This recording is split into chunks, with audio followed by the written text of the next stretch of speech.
Hello, hello, hello, and welcome to the Jolly Heretic. And can I start by saying to all of my lovely boys watching in Ireland, Sinn Féin are traitors. Sinn Féin are traitors.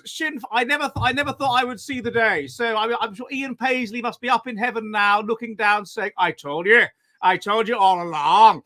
So congratulations, hello, and welcome to the Jolly Heretic. I hope you had a fantastic week. They're saying I'm muted. I'm not muted. Am I muted, Charlie? No, I can hear you loud and clear. No, I'm not muted. No, they're saying they're lying. So hello, welcome to Jolly Heretic. We are, of course, on my public house. Meet on Mondays at 7 p.m. UK time, 2 p.m. New York, which we discuss based science and Germany-based stuff that's increasingly expunged from our woke joke universities and news. So cheers, everybody. Cheers, Charlie. Cheers, Finola O'Murko. Cheers, Hurligan Gurligan. K-Piss, cheers, Celsi Reclaim. Saludo. Greetings from the Netherlands. Proust to the people in the Netherlands. Prost, Slanger var, and what else? And Skol, and all that, and Yaki Dar, and welcome to the David. I'm saying that I'm muted because it's annoying. What are you drinking? Ed says about his sunglasses. I am drinking the usual. I'm drinking a Lecoq Estonian ale. Which is what I always drink. So yeah, chin. Greetings from Scotland. Yes, cheers. Chin. Inshallah, says Kay Buckley. Yes, inshallah. There's been a lot of things happening. Inshallah. Over the weekend. And Proust and a Lecoq. And welcome to the Jolly Heretic. Now, it's all kicking off, chaps. First of all, we have people in Dublin saying Sinn Féin are traitors, which we all knew. They're just nasty virtue signalers. But lefties. They're just lefties, Ed. Exactly. They're just lefties, and that's what they do. And so in a context where where being left-wing involves identifying with the Irish peasant, then you'll have upper-class Irish people that will do that. And in the context where it means identifying with immigrants over the Irish, then they'll do that. So I'm quite glad the Irish have realised that Sinn Féin are traitors. And I say cheers to that. And also there's quite a lot of other stuff that's been. It's all. I mean, the world's falling. England is now becoming, I think, like Northern Ireland, becoming a sectarian society. We're in a giant worldwide low-level beginnings of a lefto-Islamo-commie Trano tyranny. It's like they're all coming together. All the spiteful mutants, Ed, are slowly building up, and we are in the first beginnings of this big war. It's a very interesting war in that we don't have guns in our particular British situation. But I went down to the campus of the University of Manchester, established, I think, in 1812. Very nice school. But there are about 100 young Trustafarian, very posh English people LARPing as Hamas freedom fighters with the full face scarf. And again, they've got demands. There's some girls there in like little tank tops showing some cleavage and some midriff with demands for the Israeli government, demands for the Manchester University. And I've labeled my video on my broadcast on my channel. Hello to everyone. I can see you all coming through. Even to Abdullah from my channel, who called me a 7-foot monkey. I think, because I'm half Scottish, you can get away with it. But if I was fully Brazilian, you would have committed a hate crime for calling me a monkey, sir. Yeah, if you were from northern Brazil, that would have been grotesquely offensive. Yeah, but you're not. De macaco, uma delícia. If you get the meme. But they one thing I saw was I was at one of these American occupations of a campus where these girls were praying in that Islamic way where they put their bottoms up in the air in a sexual fashion. Yeah. And they were wearing like crop tops so you could see their midriffs and see bare flesh, which would be very, very, very haram. I think, the Islamists, the Islamo-fascists, they will happily, I guess, have to accept a bit of haram white girl meat on show, shall we say, for their aims, because I think it is still halal with jihad if you have to hold hands with a transgender man whilst you take down the kuffar. I think that would be still halal. Oh, whatever. I saw a video from London the other day. I don't know how recent it was, where there was a man with a gay pride flag or something at a Palestine rally, and there was a woman in full burqa with just the eyes showing, sort of thing, shouting, "Shame on you, you're disgusting, shame on you, shame on you." So there is a certain degree to which it doesn't quite work. This is not a firm alliance. This is not like the alliance between the the upper class and the working class against the middle class. Yeah. Exactly. And when let's say in our nightmare scenario that the Islamists do take over in England and Great Britain becomes an Islamic caliphate, Al Britanus would have to call it Brit Anus, Al Britanus to stick with the Arabic, and all these lefties and LGBTs, the transgenders, and all the very flamboyant homosexuals, they will still demand their freedom to the emir of England, and they'll get lined up against the wall, just like Stalin lined up the communists who wanted actual communism in the Soviet Union. So no, they're not going to get it. Well, also, those that Stalin kind of said we will give a certain degree of freedom to the Karelians and these ethnic minorities in the Soviet Union, but when it came to it, no. Well, that's the thing. That's why they're altruistic mutants. I mean, they're basically sacrificing their lives so that people that are religious and conservative, i.e., genetically fit. I found a new paper the other day, by the way. I didn't know about this paper. That's the problem with papers in obscure medical journals. They just sort of go under the radar, and it showed that children who are given a political sort of test and identify as liberal are considerably less healthy when they are adults children that are healthy when they're adults. Children that are healthy when they are children are much more likely to identify as conservative when they're adults, and children that are liberal children that are unhealthy when they're children are much more likely to identify as liberal when they are adults. And it was quite a big effect size. Doesn't me at all. I mean, what is a spiteful mutant? When you look down on the genetic mathematical level, their equations and their genes are a bit fuzzy.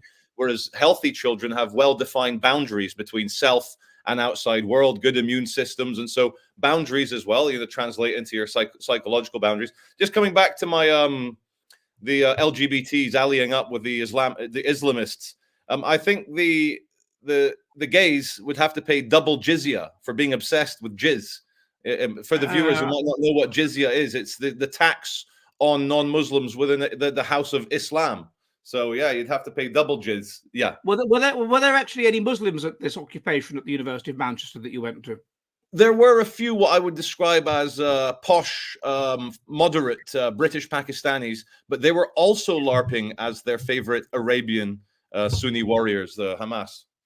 Oh, I see. So it was mainly posh girls doing humanities degrees. Absolutely, it was very much a female, just like the BBC or any modern organization that is in the media, very much a female-led organization, and it's interesting. I did see a few beta orbiters, a few incel types, both Pakistani looking and English looking, orbiting the females, and so I saw it as a kind of like a crusty, dirty, armpitted Glastonbury for lefties, and so we're seeing this all around the world now that it's warm enough. They didn't want to support Gaza when it was a bit cold, but when there's a chance of some like smelly lefty vagina and breeding, then they're all out. Oh, that's a good point, because it's going to be the new Black Lives Matter, isn't it? Absolutely, it's a new Occupy. No, because it started off in October. It was getting cold, and so a lot of people don't want to go out on rallies and whatever when it's cold. Like Black Lives Matter, but admittedly they couldn't because of lockdown. But now, to be fair, they weren't supposed to go out even when it got warm. But now it's going to warm up and there's nothing to do, and it's going to be like that summer of 2020 when it was BLM everywhere, except it's going to be Palestine versus Jews everywhere all summer. Yeah, it's going to. Well, I mean, and like any good like Super Bowl or World Cup final, we're all going to have to pick a side. I mean, I'd like to sit this one out. But the people that sit these things out are the people that get blown up in large numbers attending Ariana Grande concerts, or they're on the Corniche celebrating the end of summer in Nice, and they get 84 of them run over. So I don't know. I think if you go to an Ariana Grande concert, you're kind of identifying with decadence. You are, but those are our decadents, though. You can't let. That's why they target them. Likewise, that concert was it Paris that they or somewhere that they blew up. Likewise, you're identifying with decadence, so that's what they go for. I mean, Pentti Linkola, the Finnish philosopher, argued that if you were killed during 9/11, then basically you deserve it because you were flying a plane, you were in a plane, which is bad for the environment, or you were working in the Twin Towers, which is the god of the dollar, you know, awful, which is bad for the environment. He wrote an article in the Finnish newspapers entitled "Bullseye."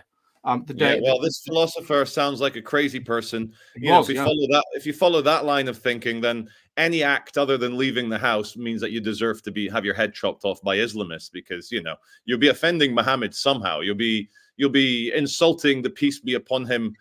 The uncartoonable prophet.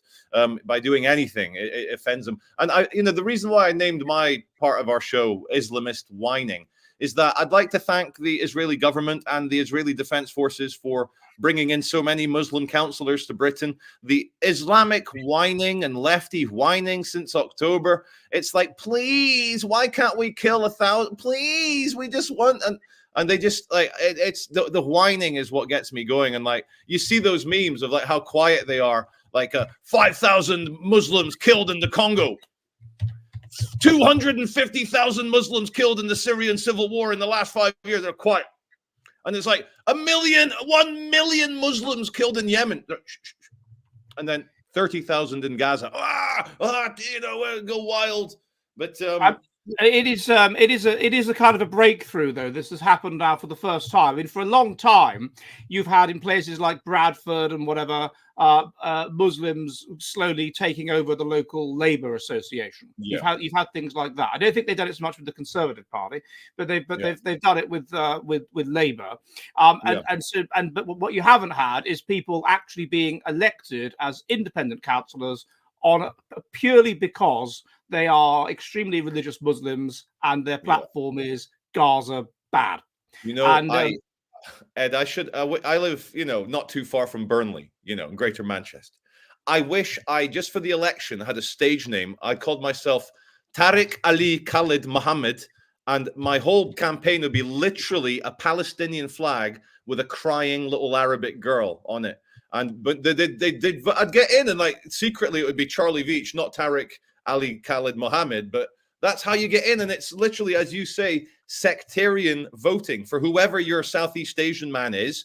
You're going to vote for him. And he could literally be Sadiq Khan, could literally be promoting transgender, people in your daughter's bathroom. He could be the most woke international man, and the Muslims will vote for him even though they disagree with his policies because his name's Sadiq Khan. There's a degree to which he's representing them, and the thing is, though, if you are a foreigner, if you are a minority, you can kind of see that. You can kind of see their point. I mean, if we English, I don't know how many English people there are living in Oulu, but I think realistically, you need a few hundred votes to get on the council here. And so if we English in Oulu all voted for one person, then we'd have our English man on the council, who you feel was kind of looking after you and looking after your interests because he was one of you. And you can see how their minds work.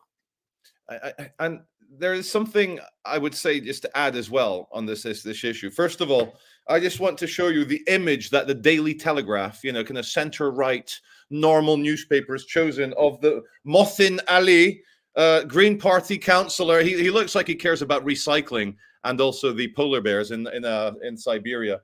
But look at that, and that is just him in the middle of shouting Allahu Akbar, which is fine. I agree. God is great. Sorry, go on, Ed. Go on. Well, no, I was just thinking that when I was younger and you were younger, which was a long time ago now, it seems, it was called the Ecology Party, and it was in favour of things like helping the environment and animal rights.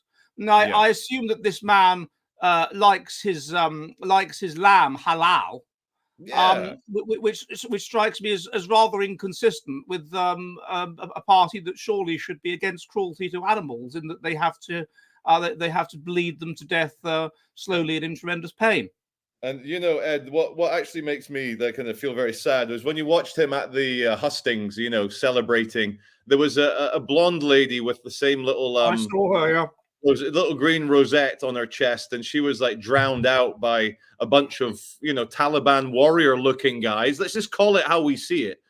Goat Boy is going to call it how he sees it. A bunch of Hamas and Taliban looking fellows decide. And here's the thing, Ed, nobody would mind in London if the Sikhs or the Koreans started doing really well as a community, if the South Koreans started getting counselors, or if we had a South Korean mayor of Leeds, nobody would mind, because they're part of this global, like liberal, democratic, high, lofty morality, like respect for individuality. But there is something specific about the religion of Islam. I'm not saying particular Muslims. There's a lot of very good ones out there, and I'm sure there's very good ones enjoying this show right now. But there's something within Islam that gives crazy people the justification they need to try and do this world domination and kill everyone. It's really crazy. Well, I think you probably get that within most religions. It's just that with this particular religion, they're under stress and they're a minority, and it's not particularly bright ones that have come to the UK,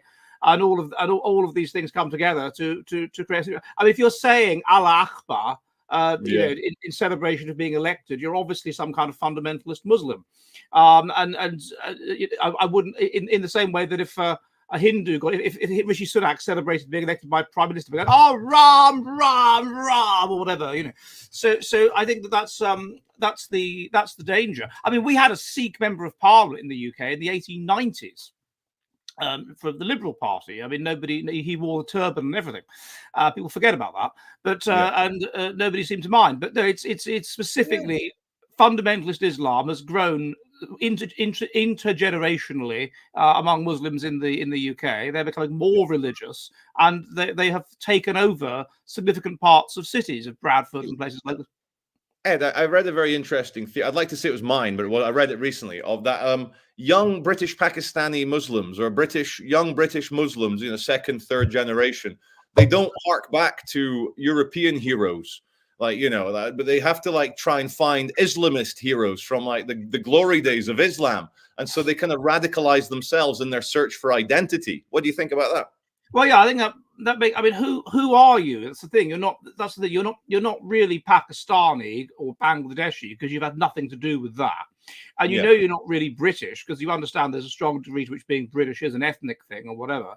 And so you have to find identity somewhere. And so it follows that you will find some kind of transnational. You'll do one of two things.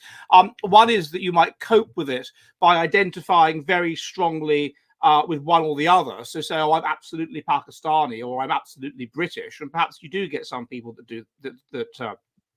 do that, a kind of a state of denial, and being, as it were, more British than the British, or more Pakistani than the Pakistani.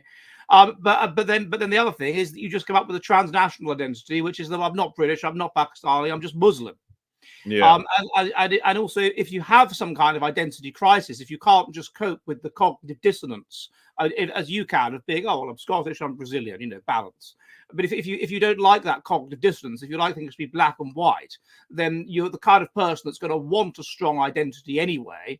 And so obviously fundamentalist Islam, it gives you that. It gives you a very black and white, strong sense of identity in which you are morally superior and better than other people, and you're great and everything's going to be great in the future. So you can see how a certain sort of slightly neurotic young man or young woman who is second or third generation Muslim in Britain is going to be very attracted to Islamism, and that's what I mean, if they get elected, that's the thing that's terrible. They've been 40 of them have been elected, over 40 of them in 12 different local authorities have been elected solely on a Palestinian ticket, on saying, let's do something at Palestine, and let's fight, let's not vote Labour because Starmer didn't immediately call for peace. This Mothin Ali in Leeds, he said, fight back. He said, let's fight back on October the 7th. He previously described a Jewish chapter as a creep and a kind of animal, according to the Telegraph. And he's quite educated. I mean, he's intelligent. He's an accountant. So the only thing I can think of with regard to him being that religiously extreme, if he's quite intelligent and educated, is that he's some sort of, highly neurotic or narcissistic sort of individual. And they've got their list of the Muslim vote. It's called Muslim Vote, and they've got 18 demands, which they say that Keir Starmer must adhere to for them to advise their followers to vote Labour. So, I mean, it's just crazy. I mean, this is an election that should be about having how often your dustbins are taken away, or Yeah. keep fixing the local pavements. But actually, it's an election about Gaza, where Yeah. it's almost like they're symbolically asserting, that's it. We've taken it. We've taken power now, and and they have. And this is going to spread. I'm sure this is the beginning of this. This is the kind of big, sweaty, smelly turd that has come out of the anus of multiculturalism that Tony Blair pushed.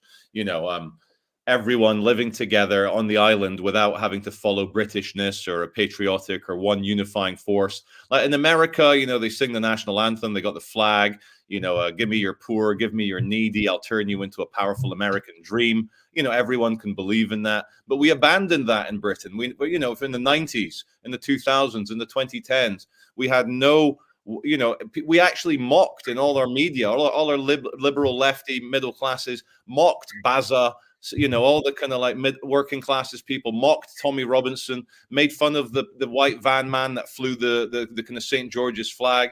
And so we've kind of like, diluted what it means to be British, to the point that, as you say, Ed, instead of voting about bin collections, clean cities, knife crime, we have this fifth column, of people who are, only loyal to Muhammad, peace be upon him, only loyal to Muhammad, no peace be upon him, because he only brings war. And they vote in this way, and I don't see this ending well. There's a very big, in Islamosphere, British Twitter guy called Mohammed Hijab. He's named after a veil that women have to wear to stop men becoming too horny.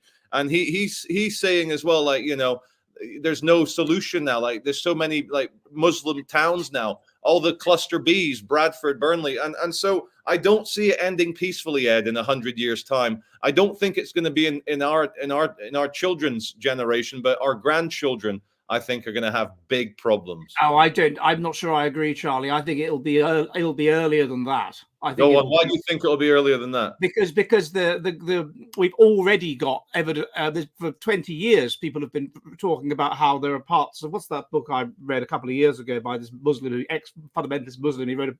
He goes around all these northern towns, like Bradford and Burnley and Blackburn, and he was saying that already, this book was about 10 years old, that they're separate societies that operate de facto under Sharia law.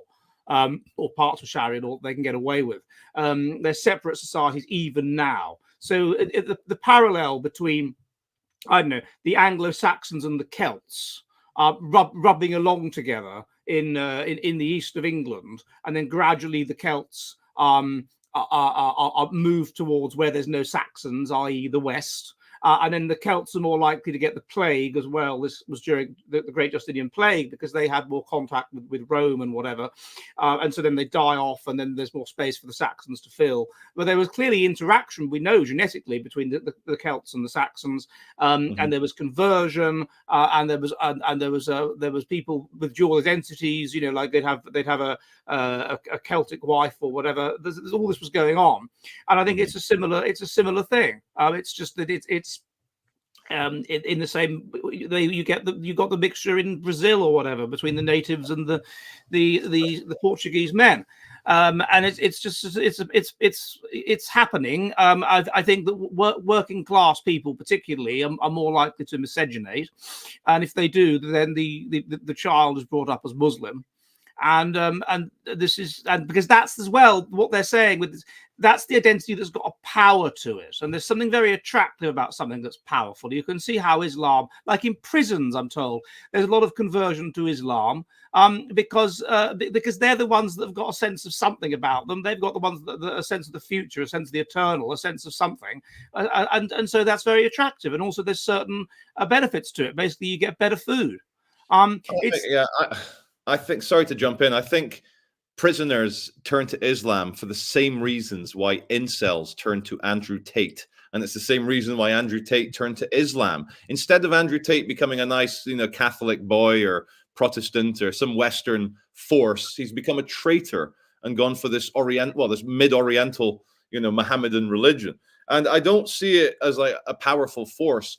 I see it as like Islam is a warrior's code. It isn't, I wouldn't even say, and I hope I don't get my head chopped off for this, but it's not, I can't say it stands alongside Buddhism or Christianity as an actual real religion with like true profound metaphysics at its core. I mean, first of all, you know, the most important guy in Christianity is literally the Son of God, who had the worst thing possible happening to the very nicest man. It's very archetypal, extremely archetypal. You know, with Buddha, it's literally, you know, he discovered that, you know, I'm not going to go into this. It's all is one. There's just pure background. But with Islam, you know, there's 72 virgins. There's kill the kuffar. There's find the Jew behind the rock. And I have to keep pressing this point because I just know that a lot of people, not just on this comment section here, but a lot of people are seduced by Islam, but they're looking for power. And maybe Ed, maybe I've misunderstood your point a bit. Maybe you were meaning that they're looking for power as a projected force, not for like an inherent thing that Islam objectively has power. Maybe you were saying that they're looking for power. It strikes me that the nature of Islam is such that you can. It's so vague. It's like the Bible that you can draw upon different interpretations of it. So when Muhammad starts off, what you've basically got is the typical middle class purity signaler. That's what he was. And he becomes this wealthy merchant and he purity signals and he's very into charity and stuff. And he gets his reputation as being a very nice man and a very charitable man. Then people like him. And presumably he's a bit high in the neuroticism, the religion of the sick soul, conversion, that sort of thing. And so when he's 40 years old, let's say, he has a midlife crisis.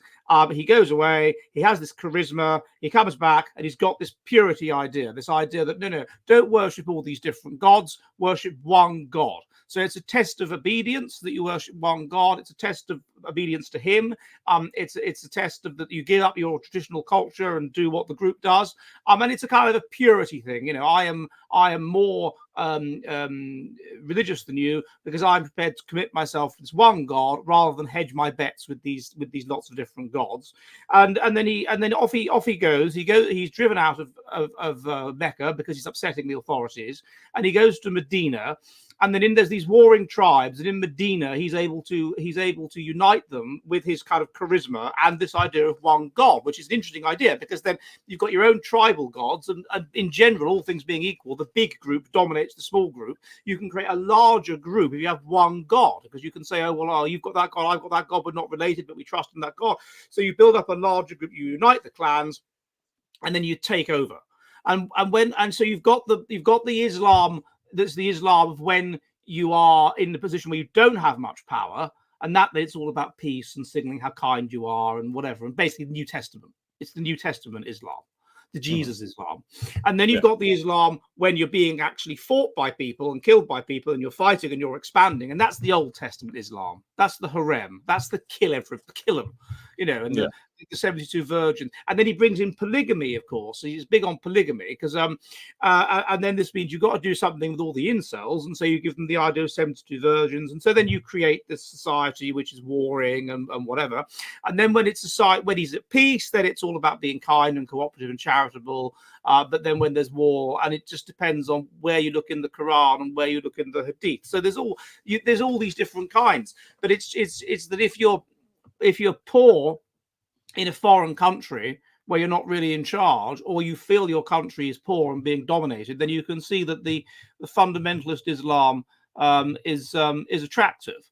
And that's what seems to me to have really, really, really, really built up. But you get these wishy-washy kinds of Islam, like Sufi, which are basically a syncretization of Islam and Christianity, and you have saints and you have holy places, and it's all very, whatever.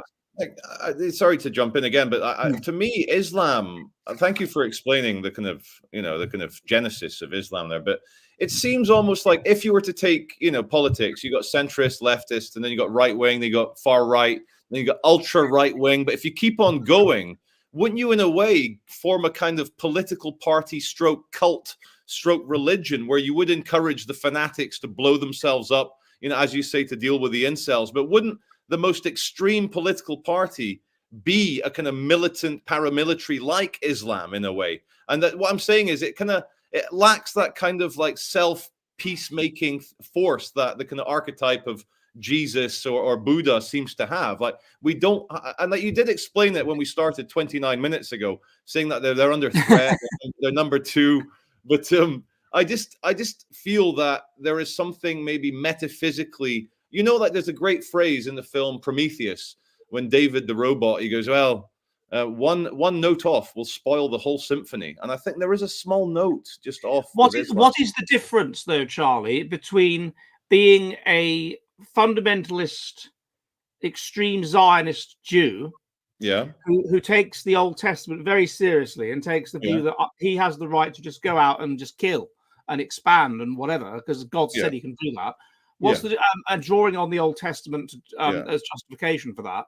And the fundamentalist Muslim, I can't really see that. The difference, my friend, is purely acreage. The Zionist is looking for a few thousand acres in Zion, whereas the Muslim is looking for the totality of the surface of planet Earth, I would say. But then you say that. But then if you look at the you could easily justify as a Jew the idea that you should move outside of Israel and expand, and God wants you to. There's all kinds of justifications for that in the Old Testament. Well, no, but we'll just have to have a look at the kind of brute, data from the ground. Is that Jews have traveled all around the world, and to a greater extent, more or less, they do become patriotic where they go. British Jews fly the Union flag. American Jews very much, American dream, fly the stars and stripes.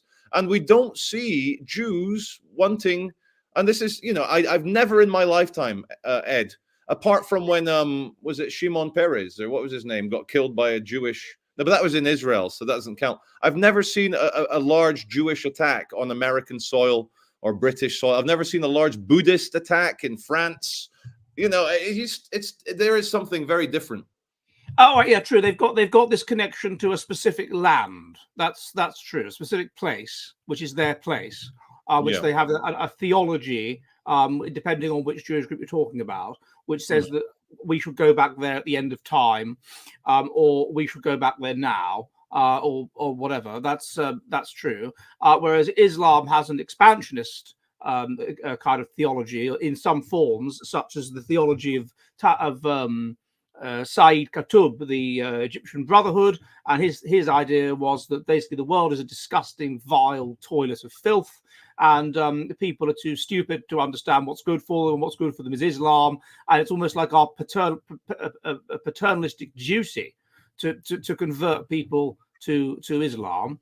But then you have similarly had within the history of Christianity very, very similar ideas at a much earlier stage, at a stage when Islam was quite liberal and civilized and was going through the Islamic golden age, let's say in the 12th century or something like that. You have French Christians saying, let's go to places like Al-Qatan, where the people are Gnostics, where the people and let's just kill them all because they're not Christians. Kill all of them. They're heretics. Just kill all of them. Just God will know his own. That's what this guy said. This famous abbot. He said, God will just go in, and even if there are people in there that are Catholics rather than Cathars, God will know his own.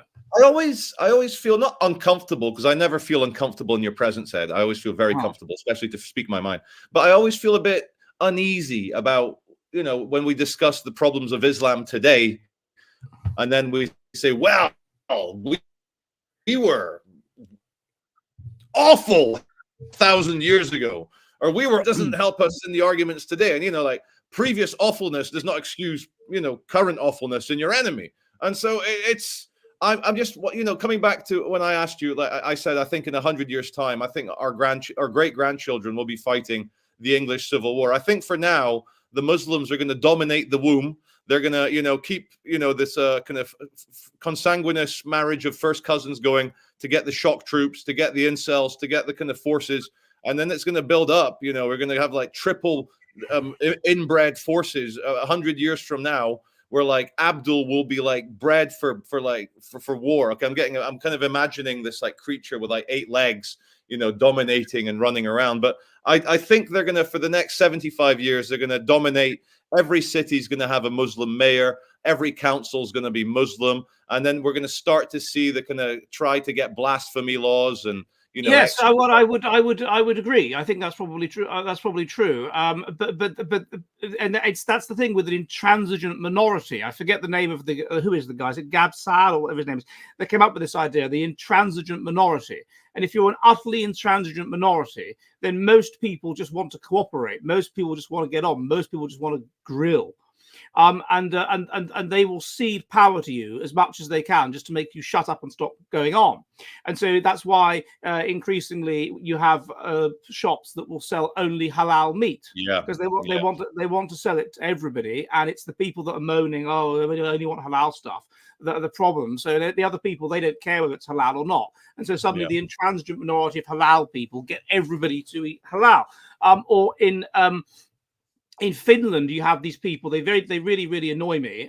Who people are getting very upset by. I think this. The stream isn't working. What are you moaning about?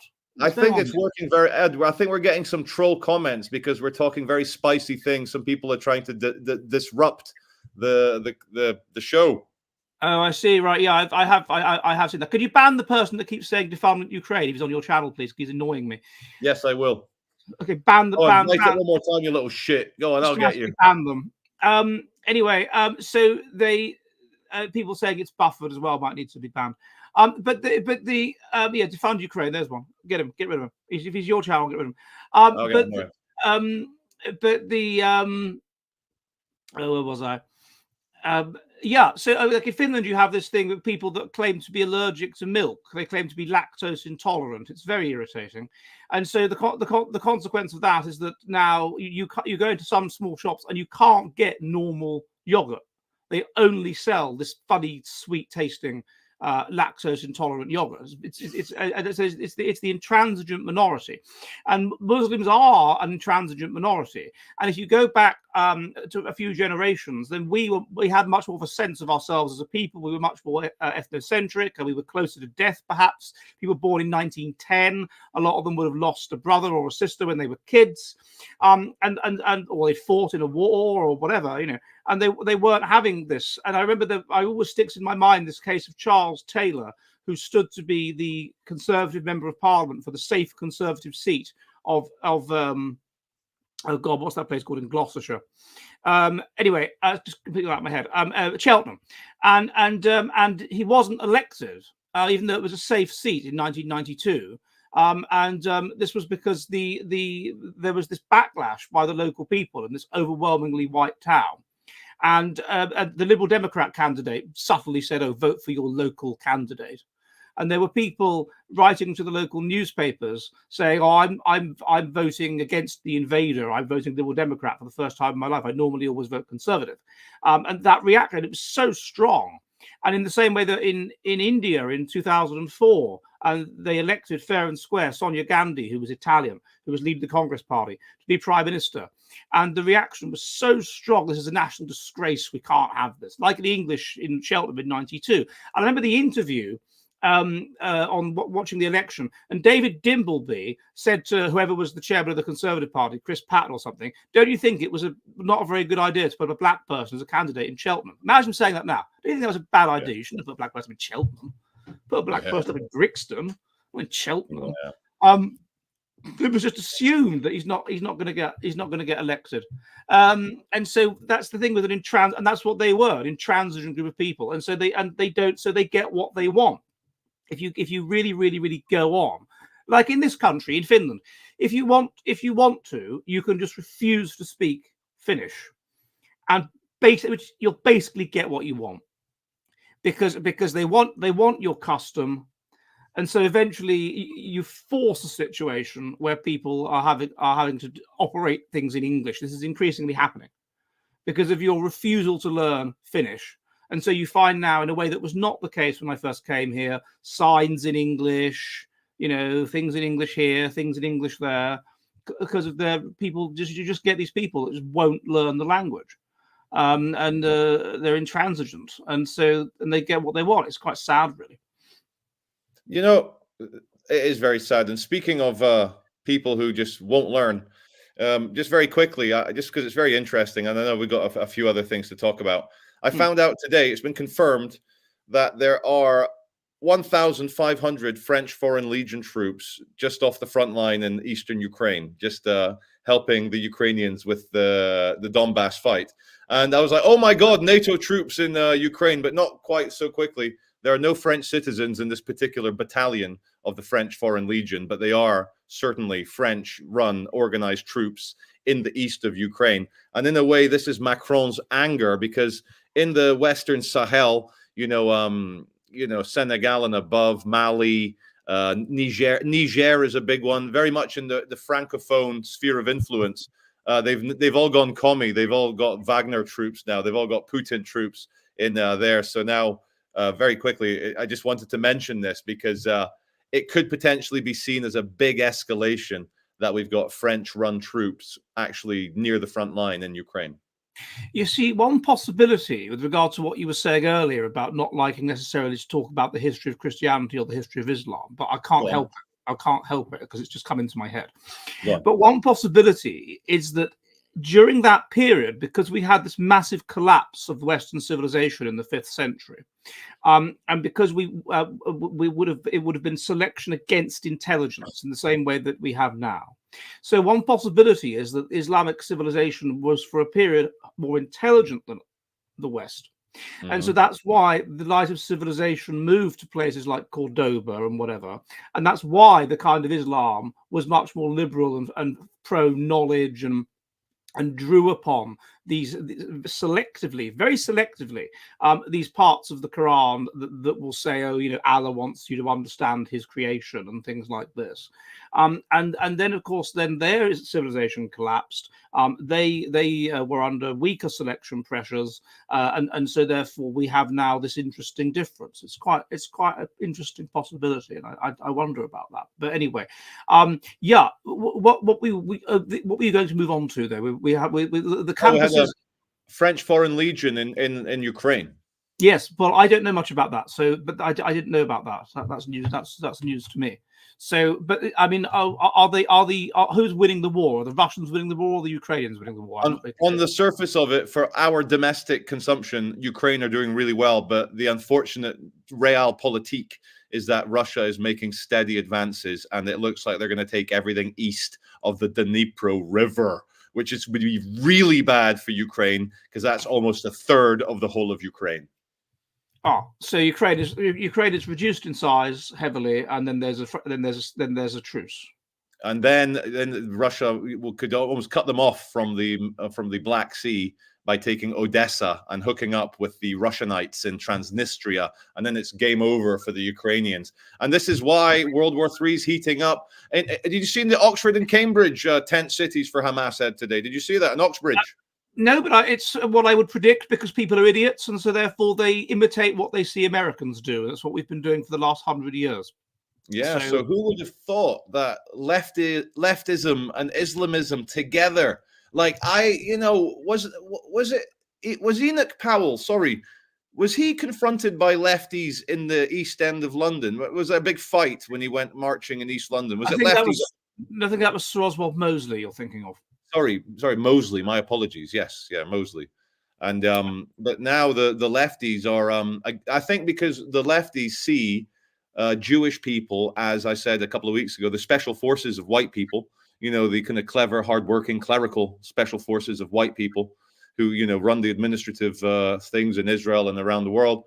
And so now us Western-loving, European white people are going to have to join forces with Jewish people and Israelis and defend the lofty, liberal, democratic ideals of Western capitalism from the savages at the gates.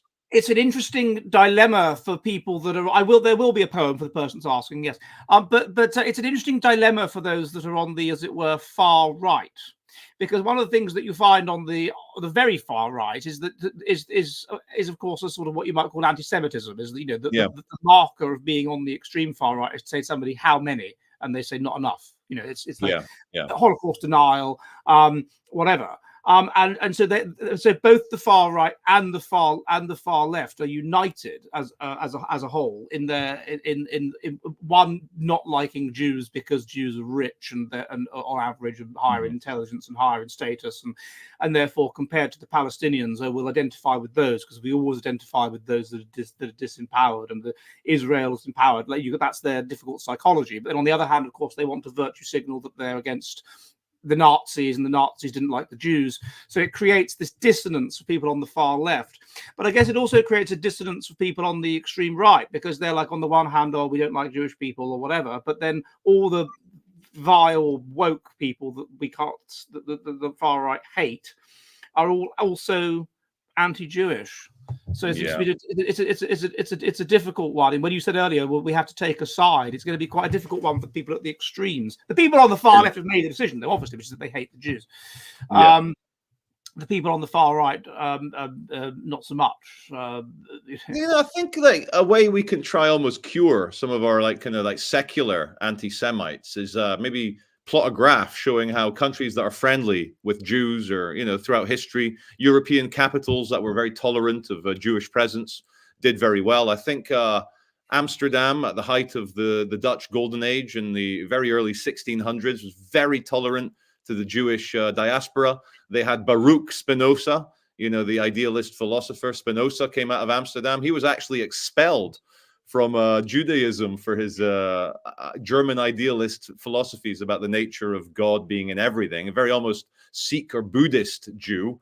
But no, I think, people can't I know it's written in the Old Testament, funnily enough, and in the New Testament that, God is good to those who are good to the Jews, but you kind of expect their holy book to say something like that. So I'm not quoting that as a good source. But I think economically, if you plot a graph, countries in the 20th century who have been very good with Jews have probably had very good economies. I'd say that. I'd probably put some money on that and say there'd be a very strong correlation there.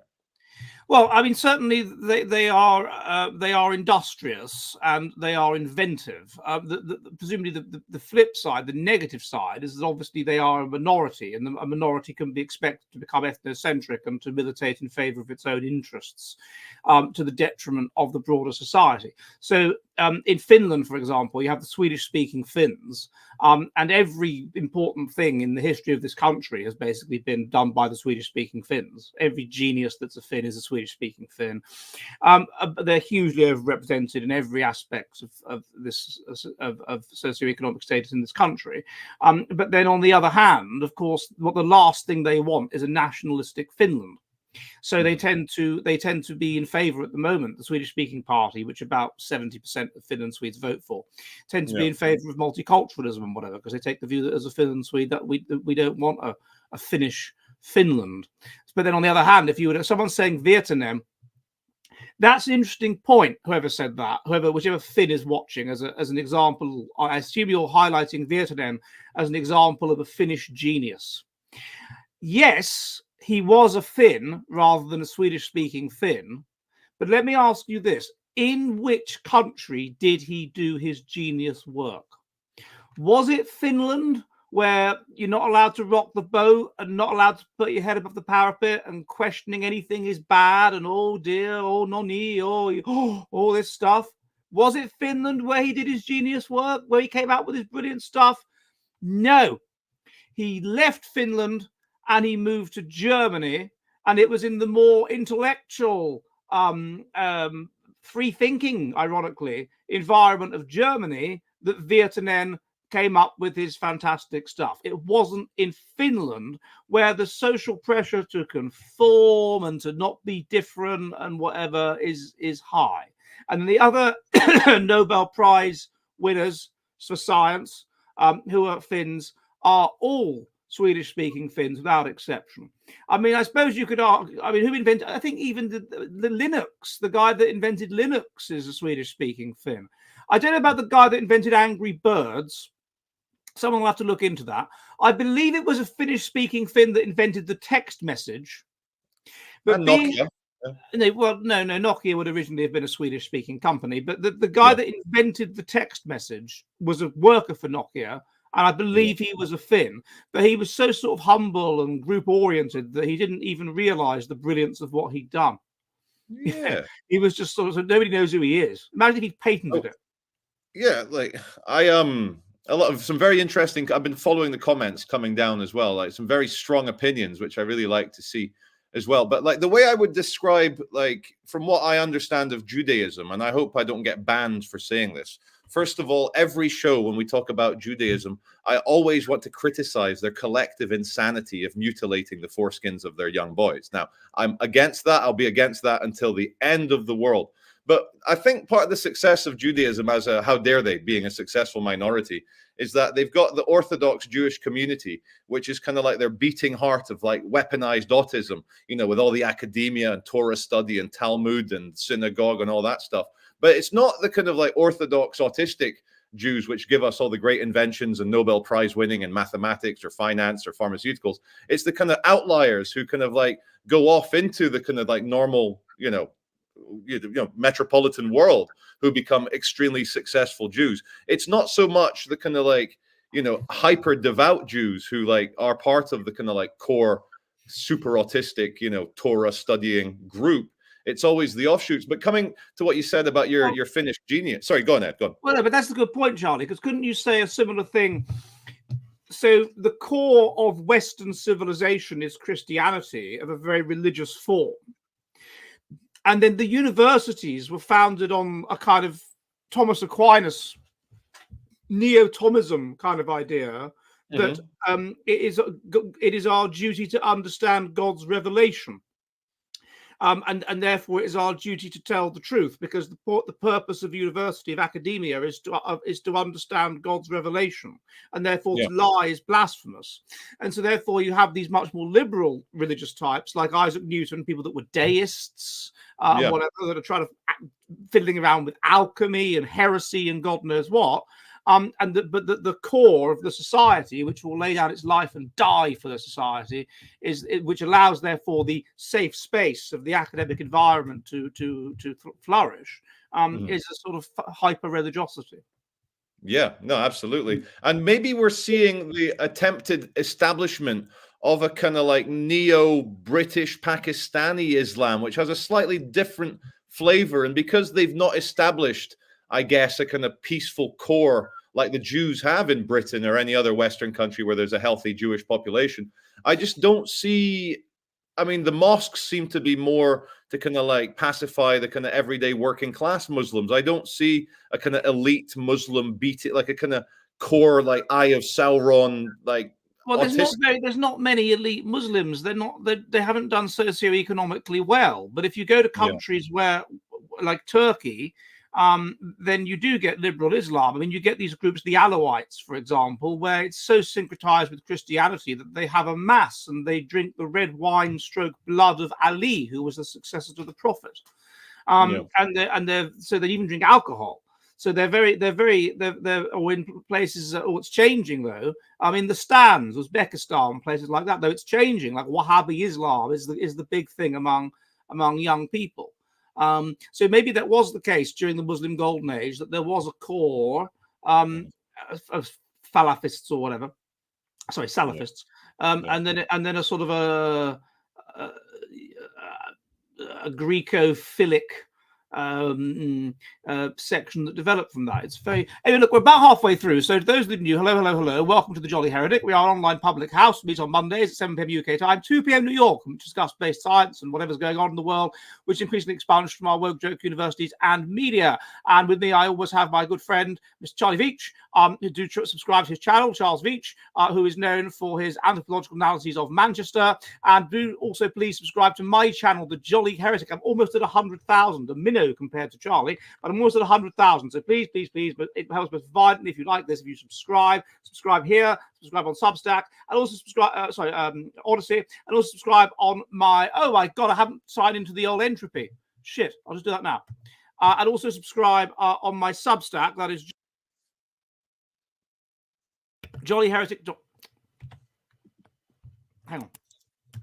Right, that's better. Jollyheretic.com, where I put all of the spiciest content that I daren't put on YouTube, and there you can support me for as little as the cost of a pint of beer a month. You can also support the channel by sending in, by subscribing to my course, by buying a link to the description, by buying Jolly Heretic merchandise, subscribing to one of my courses, sending in super chats, sending in Bitcoin, and also, of course, by buying my books, all of which are available on the old Amazon. And if you would like an introduction to my thinking and to my research, a fun and jolly and light-hearted introduction, then I can recommend my book, The Naked Classroom, The Evolutionary Psychology of My Time at School, which looks in detail all kinds of stuff like why women shag their pupils and all kinds of interesting stuff. So do that. And most importantly, subscribe. Now, Charlie, moving to some of the questions. Go on. I noticed on one of your recent videos that you passed a little person on Oxford Road in Manchester, and you didn't ask him if you could measure his I reached in my back pocket as I was filming, and I'd forgotten my calipers at home. But I think someone told me off air that research has been done very quickly on a porn site. Is that true? A bit of research, yeah, and as far as I can work out from the research I have done, because I've looked into whether there's been research on it. There's because there's different kinds of reason why you're a dwarf. It's not like a homogenous thing. So there's a sort of very common, I forget the name off the top of my head, but there's a very common kind of dwarfism, and that's the main kind. Now, as far as I can work out, if you have that, then your winkle is in line with your body size. So in proportion, yeah. Right, proportionate. And similarly, if you are a dwarf porn star and a woman, and you're being by a normal-sized fellow, then you don't seem to be screaming in agony. So I wanted to, sorry, finish your point, Ed. Sorry for jumping. I was going to say that there are, however, certain kinds of dwarfism that are associated with hypogonadism, that is to say, having a very small winkle. Absolutely. Now, I'm sorry for lowering the tone for what I'm about to say. We're off on a kind of like dwarf genital extravagant conversation here. But I got thinking. I remember when I was studying my philosophy masters at Edinburgh University. Look at me. Look at that. Philosophy masters at Edinburgh University. Anyway, and we were studying whether it's morally okay for there was two deaf lesbians in a relationship, and they wanted deaf sperm to make sure they had a deaf baby, and they did end up having a imperfectly deaf baby. And I wrote a big essay about how immoral of these horrible lesbians to make their child be born with a disability on purpose. Now, when dwarfs start rutting, and I guess it's at very fast speed because they don't have to move too much mass. When dwarves are rutting and they're doing it without protection, are they potentially committing a moral crime if they bring a small dwarf child into the world on purpose? That's a very good question. Before I answer it, can I just read tonight's poem? Our discourse is growing sectarian. It appeals to the basest barbarian. It gives the impression of rapid regression to times that are quite antiquarian. That's very, very good, Mr. Quinn. That's I think in terms of flow and meter, I think that's almost probably perfect. Thank you, Mr. Quinn. And if you would like to buy Mr. Quinn's book of Jolly Heretic Poetry, then it is, of course, available on the old Amazon. I think that, similarly, I believe, is there even a law? If you've got cystic fibrosis, then from the perspective of genetic similarity theory, you will find yourself attracted to a person with cystic fibrosis. A, because they're genetically similar to you, and B, because there'll be the bond of both having cystic fibrosis. But the result of that is that the child will 100% have cystic fibrosis. And so it's a very dangerous thing to do. And you really shouldn't do it.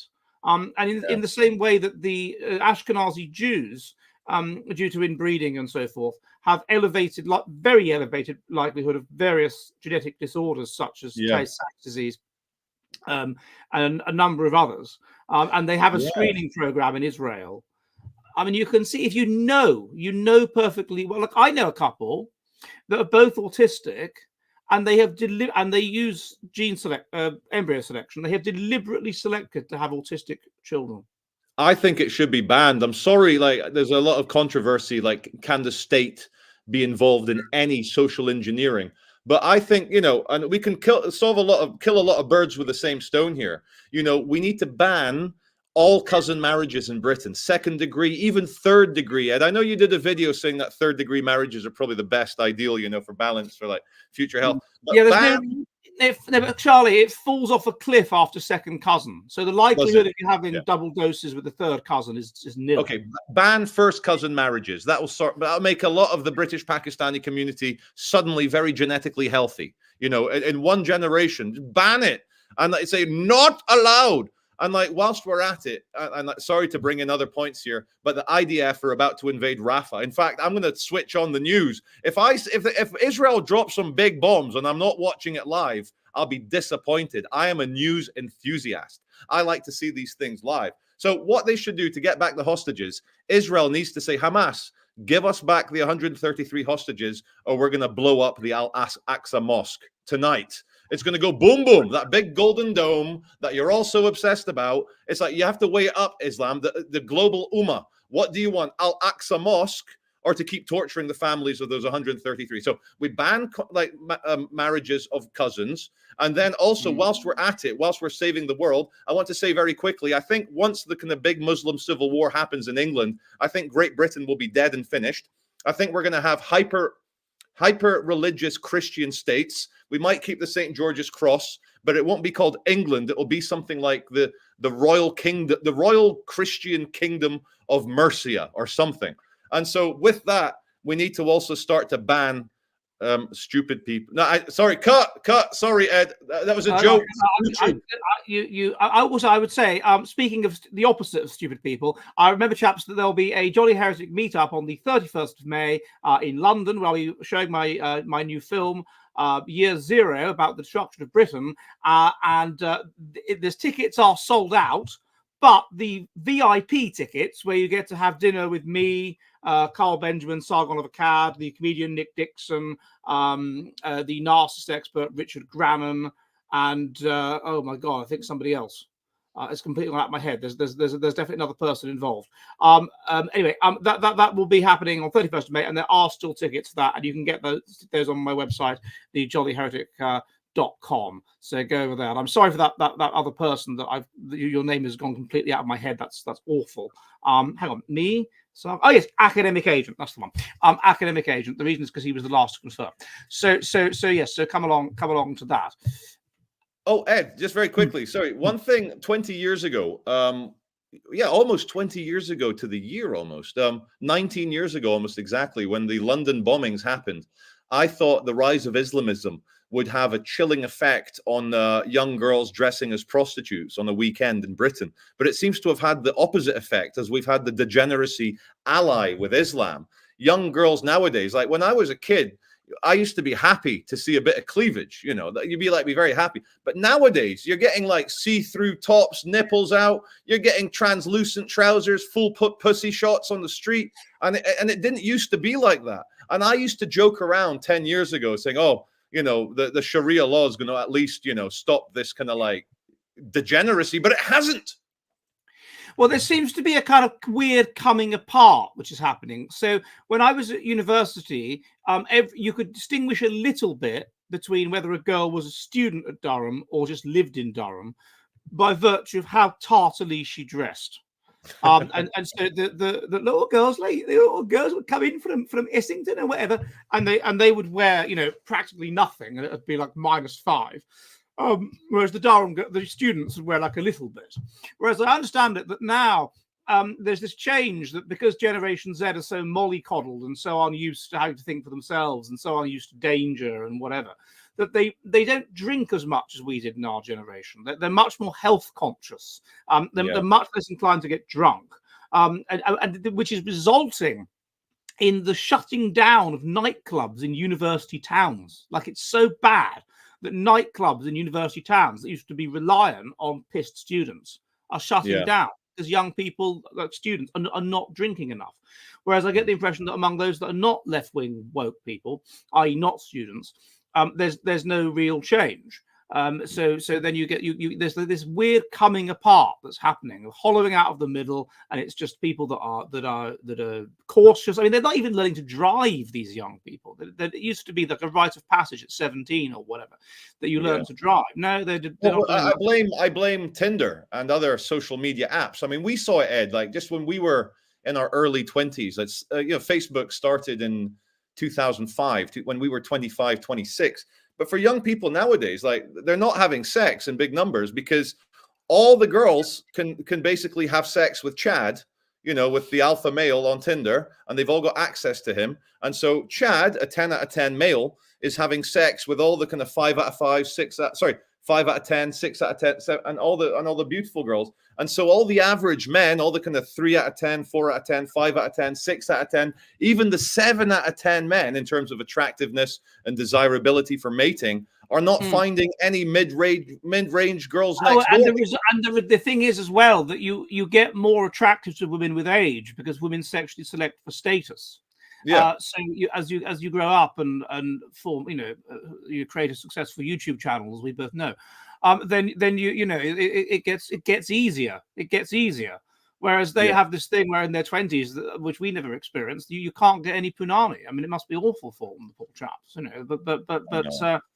I see it walking around Manchester, like the kind of general incel vibe. It changes the way people compose themselves, the way they walk, their gaits, the way they dress. Like I see a kind of massive army, and they're either going to become amazing Christian warriors in the future English Civil War, or they're going to get converted to Islam. That's going to promise them a wife, even though it might be a slightly inbred first cousin marriage, big fat Nadia who might be infertile herself. You've got two possibilities with cousin marriage. You see, on the reason it's sustained and the reason why there's quite a strong relation is that if you need to make sure in a society, in an ecology of high pathogen stress, that your offspring are evolved to deal with those pathogens, i.e. that the gene complexes that allow you to deal with those pathogens do not break up. And the way you can do that is by marrying somebody genetically very similar to you, i.e. your cousin. Yeah. And then the complexes don't break up. And also you can that's low social trust. And so you can trust your cousins. So what is that you're going to get two kinds of kids that are born. One, that they're going to be very adapted to the environment and they're going to be healthy, but obviously elevates the likelihood of them being unhealthy. But those ones just die. Yeah. So I mean, I did a video on this once. You could, in theory, if you're genetically healthy enough, get a virgin birth. You could. Now, if it happens very quickly, in layman's terms, how? Very quickly. Oh, it's very complicated to go into. I'll tell you what. I'll look into it. I'll write it up because it's quite complicated science, and we'll talk about it next week. That's what I'll do. But yeah, you could. But where would that happen? It would have to be somewhere highly, highly, highly inbred. For that to occur. So the egg would literally fuck itself, and it would be so inbred it would think. So a mother would be at once her own sister. It can happen. I mean, all kinds of weird things can happen in genetics eventually over a long period of time. Like I had this guy on the channel. What was his name? Professor McCarthy, and he argued quite convincingly, in my view, that we are the product, at least in part, of a chimpanzee that had sex with a pig. Well, now, in general, if a chimpanzee has sex with a pig, it does not get pregnant. Yeah. And in general, if it does get pregnant, then it's not going to be fertile. But over the hundreds of thousands of times this may have happened, that eventually you're going to get the fertile child of a chimpanzee pig. And so in the same way, I mean, day by day keeps saying what, but it doesn't. Your appeal to incredulity doesn't help, sir.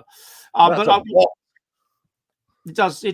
And I'm going to go to some of the questions that have been sent in. So first of all, Low Mercury Tuna, thank you, sir, says in that case, Finnish Swedes are making a mistake, as US blacks did by supporting Dems who were pro-mass immigration.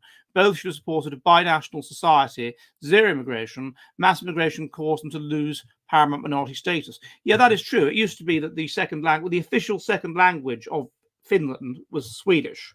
But now everybody learns English, and it's increasingly difficult if you are a Swedish-speaking Finn to get service in Swedish because kids at school think that it's pointless learning Swedish.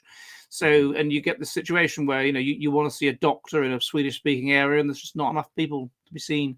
So you are right about that. Okay, the next question comes from from Joe Vlogs and 199. Thank you, sir. And he says, "Big up, Charlie and Ed. Keep truth telling." We will. Thank you, Joe Vlog. That's he's I believe he's a YouTuber that does stuff not just around Manchester. So Joe Vlogs, thank you for your regular viewing and your regular donations. Appreciate it. Well, what does Joe Vlogs vlog? What does he vlog about? I think he does everyday walk-arounds like I do. And going by his name, I think he's a man of the people. Okay, well, thank you, Joe Vlogs. Day by day, 20 Norwegian kroner says, "Nice cut, Charles. We support Muslims, not Israel." Why do they have to say that? We? Who is we? Like what? Ed and me, or what, you and Ed, or what, who supports Muslims? I guess he means his friends. I get him and his posse. His posse. His Norwegian posse, the Norske posse. Okay, Day by Day also says 21 Norwegian kroner. How Islam golden age happen when they low IQ? Well, I can answer that one for you, Day by Day. So obviously we were under harsh Darwinian selection, and then we were under less harsh selection, i.e. Rome and whatever, and so our IQ went down, so we collapsed. At the same time that was happening, they were under harsher conditions, and so they were selecting for IQ, and so it probably got to a point that they were more intelligent than us. And therefore they created civilization and whatever, and you had the Islamic Golden Age, and also they were able to then draw upon the knowledge that had been preserved in places like Byzantium and whatever, where civilization was just about holding on but was under attack, and they were able to build upon that. So they drew upon the house of learning, they called it, in Baghdad, and they got everything translated into Arabic, into the Greek philosophers, and a lot of it was only preserved because they got it translated. And then they themselves built up a high civilization, and they themselves were subject to weakened selection, and then they themselves collapsed. Now, why we overtook them, I don't know. It's a moot point. One possibility is that it was much colder where we were. B, the Black Death hit in much worse where we were, which was a selection event. And C, when we rose up again with Christianity, we had a taboo on contraception, which they didn't. And so that meant that to an even later stage, people that were religious, people that were intelligent, were not failing to breed because contraception was absolutely taboo. Whereas in ancient Greece and in Rome and in Islamic world, contraception was not taboo. So I wonder how relevant that was. That contraception was we inherited in the way that they didn't, a Jewish taboo on contraception. Sorry, just to jump in, that reminds me of a joke I saw online today. It's quite funny, that because lefty women, like liberal women, are obsessed with abortion, what pro-life people are starting to do now is they're going to put a little like gang sign and tattoos on every unborn fetus so that they can pretend to be a criminal on death row. So then lefty liberal women will actually care about their lives. Oh, excellent idea. Okay, Traveling Tortoise says Jews don't need to commit terrorist attacks. They've been subverting the Western world for the last 80 years. All right. Fair enough. Well, not fair enough, but it's. I think say because he's come. I think because he's come from my side. Thank you, Traveling Tortoise, for the £5 donation. But so Jews, let me read this out, and I hope nobody copies this and then like quotes me out of Jews don't need to commit terrorist attacks. They've been subverting the Western world for the last 80 years. Well, I guess if you consider the Torah is the Old Testament, they're not so much subverting, but Jews are, unfortunately, my slightly anti-Semitic donating friend, they are the foundation of the Western world. And because they've actually helped quite a lot, I don't think there's any subversion. But yeah, they're the foundation with the Old Testament. That's what I wanted to say. Yeah, you're slightly simplifying it, and also you again you could say that there may be I've asked for statistical data on this. I mean, you're advocating Kevin McDonald's theory. Maybe there's some truth in greater Jewish ethnocentrism and it feeding into Jewish influence on left-wing ideas. I'm yet to see it statistically proven. I'm open to the possibility, but and it makes sense, as I have said, because why did white Zimbabweans move from being all pro-white nationalism and whatever to suddenly being pro-trade unionism, but it was a black dictator? It's how you're expected to operate. It makes sense. But on the other hand, there's all kinds of contributions to Western civilization that have been made by Jewish people. So it's swings and roundabouts. Okay, Intello says, did Charles Veitch forget what European Western Christians was around the world during... I'll just put it on the screen because I can't. Did Charles Veitch forget what European Western Christians was around the world during colonialism and imperialism? Selective amnesia, I guess. It's up to you.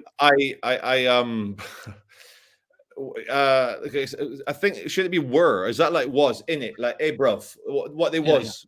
Yeah, what they was. So, okay, I think I have forgotten, but I'm going to ask my co-host Ed to give us a 30-second recap as to what he might mean. European Western Christians. Oh, is it like the King of Belgium chopping off people's hands in the Congo and stuff like that? Is that what he means? Like, yeah, fine. So Western people have engaged in imperialism. Yeah, there's no doubt about that. Yeah, I'm not going to disagree with that.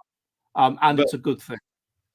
Oh, this is what I wanted to say as well. Is like, I want to bring back the British Empire. I think the British are very good managers. In terms of British influence, yes, I'm sure a lot of individual British people did some very racist and bad things. But generally, where the British went and like created places, they're massive success stories. India, biggest democracy in the world, has a space agency. We'll have your electricity. If you didn't like it, we'll have the electricity back.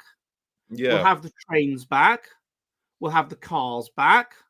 We'll have basically the whole of the modern world back. And if you don't want that, then shut up. Right. The next question comes from traveling tour. We'll have the glasses. Who invented those? Dutch people. Right. Traveling Tortoise. The Jews don't align with us. They want us subservient. Again, it's black and white. Which Jews? And some of them are integrate into Western society. Benjamin Disraeli, for example, was prime minister. He was ethnically Jewish. You could argue he was central to the British Empire and British imperialism. Others not. So, but let me I just want to add as well, like, is there something unique that Traveling Tortoise is saying that the Jews do that other people don't? I mean, I want my adversaries subservient to me. Like, I do. Fuck them. Is that what you mean? They're like, yeah, that's what I don't understand about this. Like, my attitude is this. If a person sends a load of terrorists into your country, and that is the same political party essentially as the government of that country, and they kill a load of your people, then what I would do is I would just go for it. I would just go in there and I would just go for it so that it can never happen again. That's what I respect that reaction. And so that's that. I think that reaction is badass. That reaction is based. That's what you should do. That's what I do.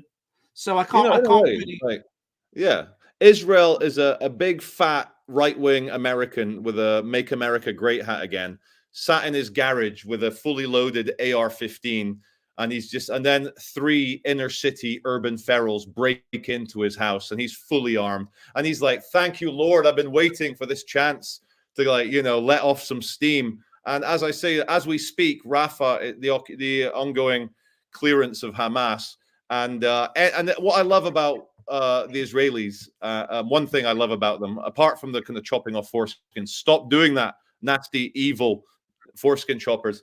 But I love the way that they stand up for their own people, and they'll give up like even 10,000 of the most bloodthirsty Palestinian prisoners for one Israeli soldier. And like, when's the last time British government stood up for a Brit, man, anywhere in the world, the way the Israelis stand up for their own people? That is tribal loyalty. We let, what was his name? Was it Kenneth Quigley? What was his name? That guy about 20 years ago that was captured in Iraq and they cut his head off.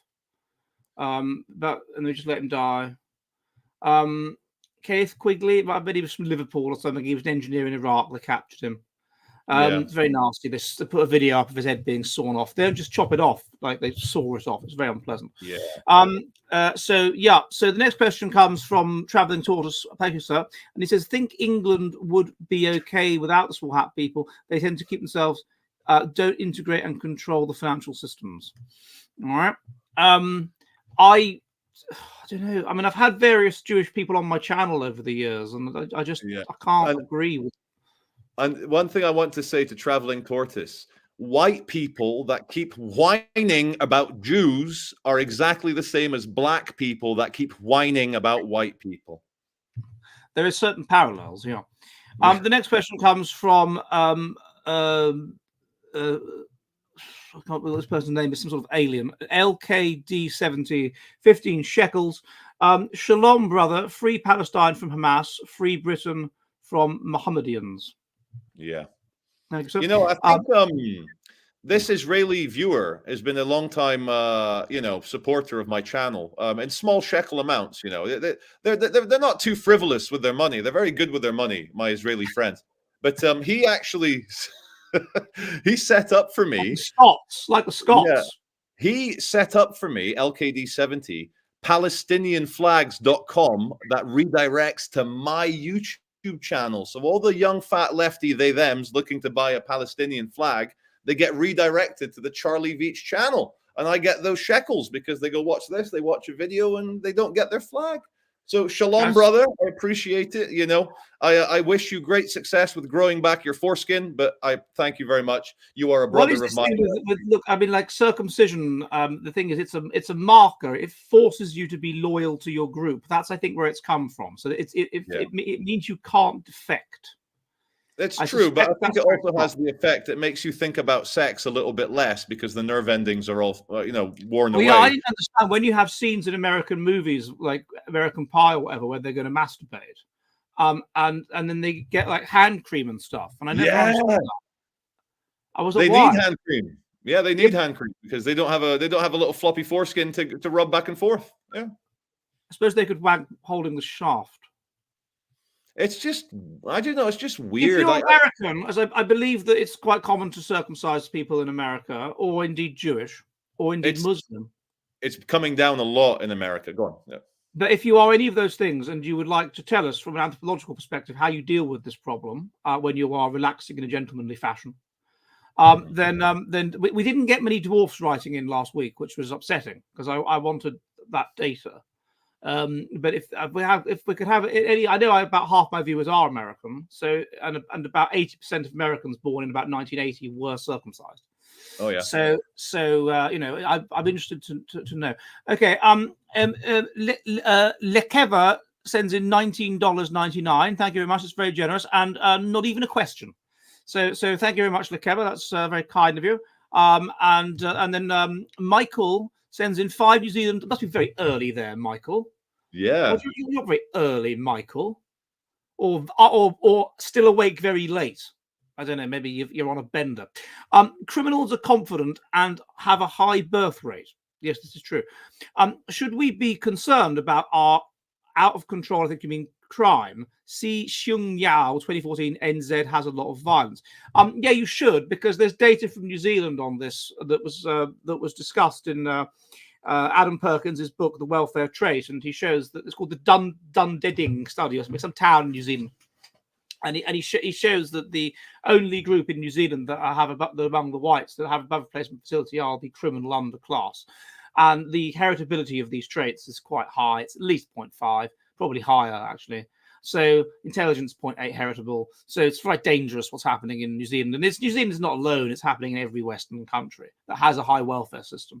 So you gotta. Whereas in America, the welfare system is all messed up, and you get people eating roadkill and stuff. And so it's different. I want to hide that. Yeah, there we go. So yeah, that's the other thing. I'm just going to check if I have any more questions on the old entropy. Oh, you do. Kit says, can you explain why Jews are traditionally so pro-immigration, despite the immigrants generally being a very anti-Semitic background? For a smart group, it appears to be pretty self-defeating. Yes, it is indeed true that that certain Jewish interest groups are pro-immigration. I suspect the reason for that is because you are a minority, and it makes sense to be attracted to the left when you are a minority in a society, because that will create elevate your own interests. And obviously, it has been self-defeating to the extent that you're right about what you're saying. It has been self-defeating because now you have, when they talk about rising anti-Semitism in the UK, it makes me quite annoyed. This on the news, it's not white people that are being anti-Semitic, is it? No, it's not. I don't know when I last spoke to a white person that had anything to say about Jews that was negative. I mean, it's not. It's Muslims. So next question comes from Charles from Sandico, $2 Does Charles learn about Barbara Lerner Spectre? Who's that? Do you know who that is? Learn about. That's what he said. Okay, well, give me one. I'm going to quickly speak that into my Google Talk, see what it says. Wait 1 second, everyone. Barbara Lerner Spectre. Founder of Pledea, the European Institute for Jewish Studies in Sweden. She better not be an anti-Semite, but since you've donated, she's a philosophy lecturer. No, she seems, yeah, she's something to do with Jews in Sweden. All right, good. So, excellent. All right, well, chaps, thank you very much. We are going to wind up now, and we will Eurovision Song Contest in Sweden this weekend, of course. So we will all see you next Monday, and goodbye.